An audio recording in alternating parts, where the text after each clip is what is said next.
The first time my mother-in-law said my baby didn't look like her son, I laughed it off. By the fourth time, she stopped pretending it was a joke. Then at dinner, in front of everyone, she put her glass down and said, "That child is not my grandson." No one spoke. My husband didn't defend me, he just went quiet like he was thinking. So when she demanded a DNA test, I said yes. I thought it would end everything. It did, because the results proved my baby was her son's. And exposed something no one in that room was prepared for. Not about me, about her. It started 2 weeks after I gave birth, when Daniel's mother Carol came over with food, a polite smile, and the kind of attention that felt more like inspection than love. She stood over the bassinet longer than necessary, studying my son's face like she was comparing it to something only she could see. Then casually said he didn't really resemble Daniel as a baby. I laughed because it felt too small to confront, but she repeated it the next visit, this time mentioning the eyes. Saying no one in their family had that color as infants, which wasn't even accurate, but she said it with enough confidence that it planted a seed of discomfort. Daniel told me to ignore her, said she gets fixated on details. But what he didn't do was correct her, and that silence gave her room to continue. Over the next week, it shifted from comments about features to timing. She brought up how my due date had changed early in the pregnancy, suggesting it meant something had been miscalculated. I explained what any doctor would explain, that early estimates adjust. But she nodded like she was filing it away, not accepting it.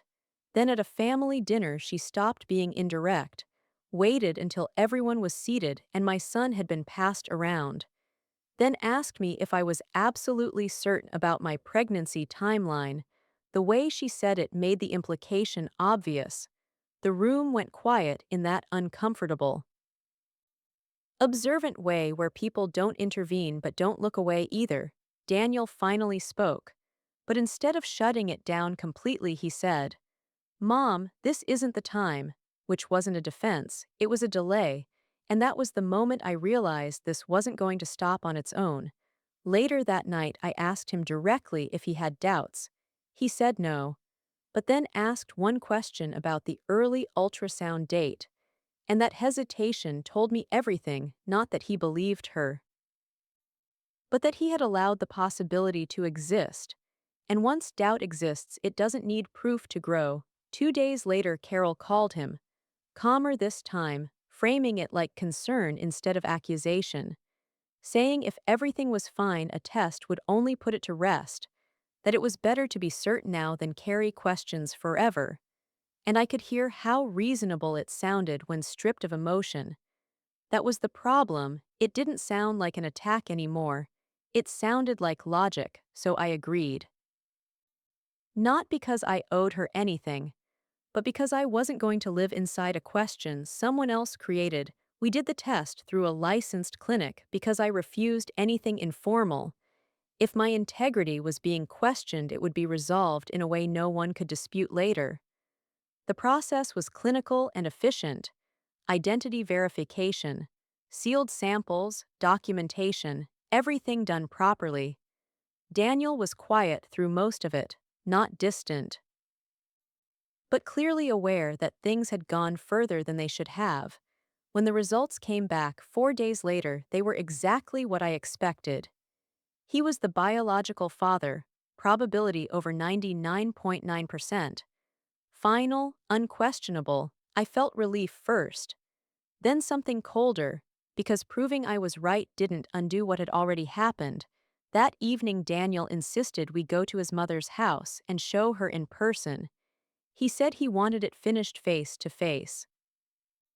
At first, she reacted the way people do when they've committed too far to a belief. She questioned the lab, asked about error rates, sample handling, anything that could keep her from accepting it immediately. But then she stopped, not defensively, just unsettled. She said something that shifted the entire direction of the conversation. She said, "Then something else is wrong."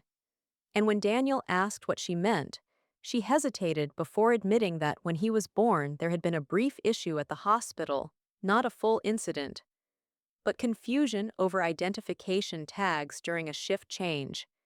She said it had been corrected quickly, and she had been reassured.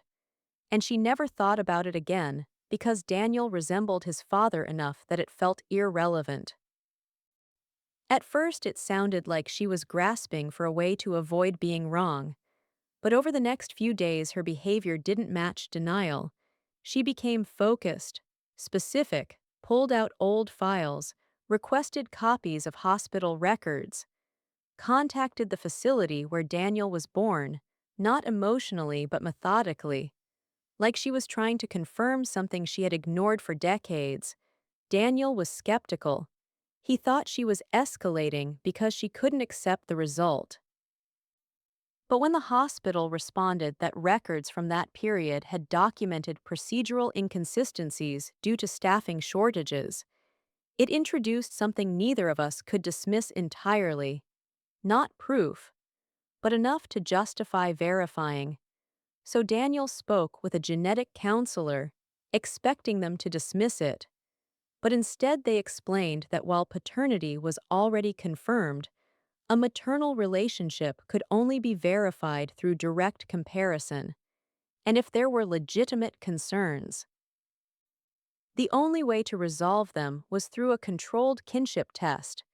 And that was the moment this stopped being about an accusation against me and became something much more complicated. The second round of testing wasn't immediate or simple. It required consent, documentation, and a clear justification. Because unlike a paternity test, this meant verifying a biological relationship that had never been questioned before. Carol agreed almost immediately, not defensive anymore, just focused in a way that felt different.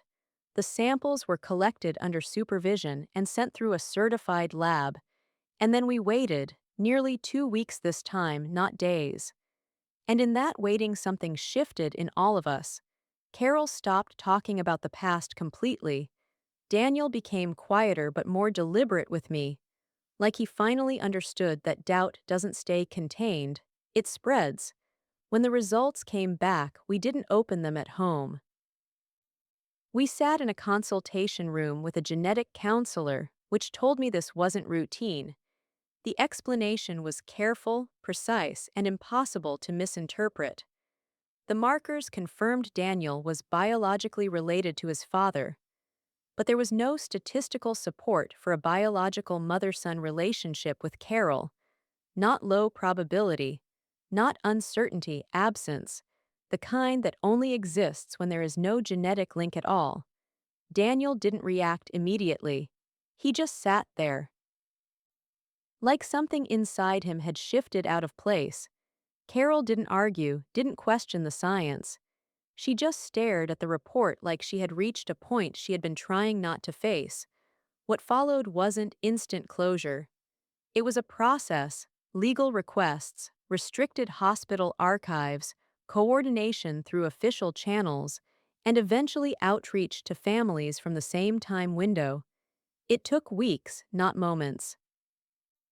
Until another family agreed to voluntary comparison after being contacted through proper procedures. They had their own inconsistencies they had never been able to explain, and when the results aligned, it wasn't dramatic. It was quiet, documented, confirmed step by step, until there was nothing left to question. But the part that mattered most to me happened before any of that fully settled. The next Sunday, Daniel asked everyone to come over. The same table, the same room.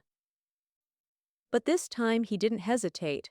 He said clearly that I had been telling the truth from the beginning, that he should have ended the accusation the moment it started, and that allowing doubt to exist without defending me was his failure, not mine. No one interrupted him, not because they were shocked, but because there was nothing to defend anymore. It wasn't just about being wrong. It was about how easily they had all watched it happen. Carol tried to speak once, then stopped, not silenced by anyone else. but by the realization that nothing she said could undo what she had done. After that, things didn't go back to normal. They adjusted. Daniel didn't ask to return to how things were. He asked how to rebuild, and for the first time I believed he understood the difference. I told him clearly that trust doesn't reset. It rebuilds slowly through actions, not apologies. As for Carol, when she came to see the baby again, she was different. Not fragile, not broken. Just aware in a way she had never been before. She asked if she could hold him, and I said yes, but I stayed close, not out of fear. But because the dynamic had changed, she wasn't walking in with authority anymore, she was entering with permission. She held him carefully, like she understood now how easily something real can be damaged by something assumed. Then she apologized, properly this time, without explanation, without defense. And I accepted it because I didn't need anything else from her. The truth had already done what it needed to do. And after that, no one in that family ever questioned me again. Not once. Not even indirectly, because it wasn't just that they had been wrong. It was that they had all watched it happen and said nothing. And that kind of silence doesn't disappear, it stays. It settles into the space between people. And even now, every time we sit at that same table, no one brings it up. No one needs to, because it's already there in the quiet, in the way conversations pause just a second too long. In the way Carol holds my son a little more carefully than she used to, because when she looks at him now, she isn't just seeing my child, she's seeing the moment everything she was certain about fell apart, and the part no one will ever say out loud is that what broke that day wasn't just an accusation. It was something permanent. Because trust doesn't come back the same once it's been questioned like that. It changes. It becomes something colder, something careful, something that never fully forgets the silence that came first.